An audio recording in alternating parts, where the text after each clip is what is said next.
neveste pridejo vedno z nekimi prijateljicami, ki svetujejo, pa tako in prav je tako, ampak včasih so mogoče te prijateljice premočne za nevesto in ji navijajo za določeno obleko, ki mogoče nevesti pa ni čist po godu. Seveda prijateljice, jaz vem, da hočejo najbolj dobro za njo in takrat pol jaz malo pomirim sceno, ker vidim, da nevesti ni čist dobro, a ne, jo vidiš, da se ne počuti dobro, da jo vleče k eni drugi obliki, ki jo pa one negirajo, a ne. Zdaj pa, koliko so te neveste močne pri sebi, da poslušajo sebe, po večini ne, ene pa so. Tako je svet narejen, a ne. Ampak sem škoda. Res To mi je škoda, tako Dosti vedno. sledimo pač, a ne, širšemu mišljenju in vsemu temu. Ja. In hodimo pač tako en za drugim, namesto da bi upali zaviti No, v in iz stranske tega oblike. naslova, če me kdaj kakšna nevesta vpraša, na kakšen način naj začnem izbirati obleke, a ne, jaz vedno priporočam,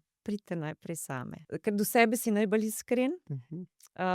Mi absolutno ne pritiskamo v katero ali drugo smer, ampak ji probamo samo priti do njenega bistva. Potem recimo izbereš 3 obleke, te 3 so mi res dobre, pa pripelješ, ne vem, res ono osebo, ki ji skoraj vse zaupaš, ke bo ona pomagala tebi res izbrati tisto, ki je tebi všeč, a ne. Ja. Samo potrditi. Veliko nevest pride tako tudi, ke pridejo same, pravijo: sem bila na enem pomerjanju, ke sem imela 5 prijateljic, jaz na koncu sem jokala, zdaj sem prišla sama." Pridejo do te izkušnje, da jim je boljše, da same izbirajo obleko.